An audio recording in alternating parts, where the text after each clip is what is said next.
ये हमारे साथ नहीं, हमारी धर्म के साथ, हमारी संस्कृति के साथ, गौ माता के साथ, गोचर के साथ ये जो छेड़खानी की जा रही है ये बर्दाश्त अब नहीं की जाएगी। इसके लिए बीकानेर से शुरुआत हो चुकी है। बीकानेर के गौशाला संचालक हुंकार भर चुके हैं और ये आवाज़ जयपुर नहीं दिल्ली तक जाएगी। जो सत्ता में बैठे लोग हैं समय रहते इस बात को नहीं समझे। मुझे दुख इस बात का है कि जिन राजनीतिक पार्टियों को हम गाय को बचाने के लिए, गोचर को बचाने के लिए, हमारी संस्कृति को बचाने के लिए वोट करते हैं, अक्सर वही लोग हमारे साथ खिलवाड़ करते हैं। और ये इसलिए किया जा रहा है कि जब भी सत्ता में आते हैं तो हमें एक झुंझुना पकड़ा दिया जाता है कि हम करेंगे, हम ही करेंगे, हम ही करेंगे, और हम चुप रहते हैं। लेकिन बर्दाश्त की भी कोई सीमा होती है। हमें 2015-16 में एक झुंझुना पकड़ाया कि राजस्थान सरकार ने गौपालन मंत्रालय बना दिया है। हमें बड़ी खुशी हुई, गौपालन मंत्रालय बना तो गौशालाओं के साथ साथ जो सड़कों पर निराश्रित गौवंश घूम रहा है, गौशाला के साथ साथ वो गौपालक जो अपना पेट काटकर गाय की घर में रखकर सेवा करता है, उनके बारे में हित होगा, उनका चिंतन होगा, उनका भला होगा।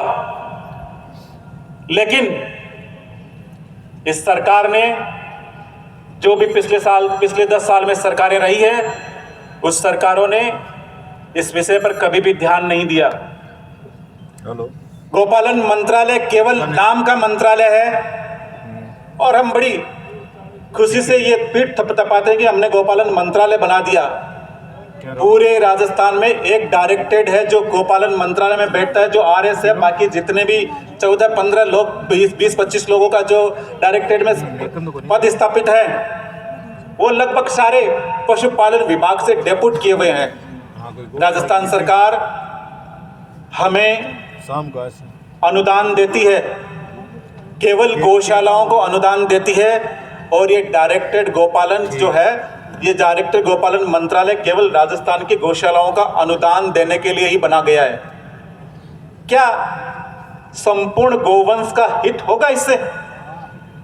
नहीं होगा। सरकारें इस विषय पर बिल्कुल ध्यान नहीं दे रही है। सरकारों का हमारे साथ मजाक किया जा रहा है। हम गौशाला संचालकों के साथ ऐसा व्यवहार किया जा रहा है कि हम चोर हो।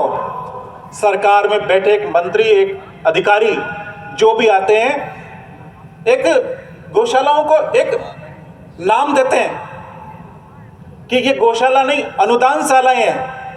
क्या ये बात सही है? हम सेवा नहीं करते? करते हैं ना सेवा करते हैं।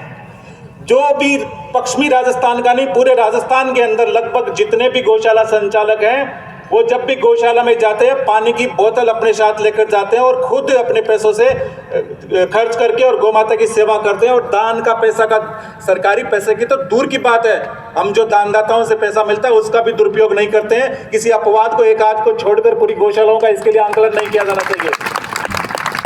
ये एक आध कोई अपवाद हो सकता है, उसको आधार बनाकर सभी गौशाला संचालकों को बदनाम किया जा रहा है।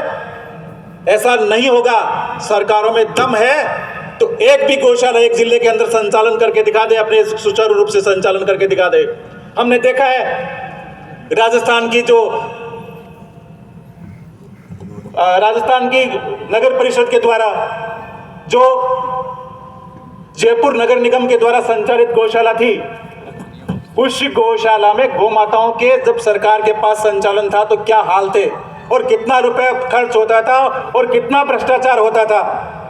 लेकिन जब से अक्षय पात्र ने उस व्यवस्था को संभाला है, क्या आपने कभी सुना है कभी कि जयपुर के अंदर कोई घटना घटी, हिंगोनिया गौशाला में किसी प्रकार का भ्रष्टाचार हुए, किसी प्रकार की गौ सेवा में कोताही बरती गई है? ऐसा नहीं हुआ है, ऐसा नहीं होगा। क्योंकि हम जो संत लोग हैं, हम जो गौ सेवक लोग हैं, अपना निजी समय, अपनी निजी व्यवस्थाएं और अपना संपूर्ण त्याग करते हुए गौ माता की सेवा के लिए अपना जीवन समर्पित किया है। आप सब लोगों ने बहुत लंबा मंच है, मुझे बोलने का थोड़ा सा उत्तर दिया, 2-2.5 मिनट का समय दिया, लेकिन मैंने अतिक्रमण किया है, थोड़ा ज़्यादा बोला हूँ, इसके लिए क्षमा प्रार्थी हूँ। मैं फिर बीकानेर गौशाला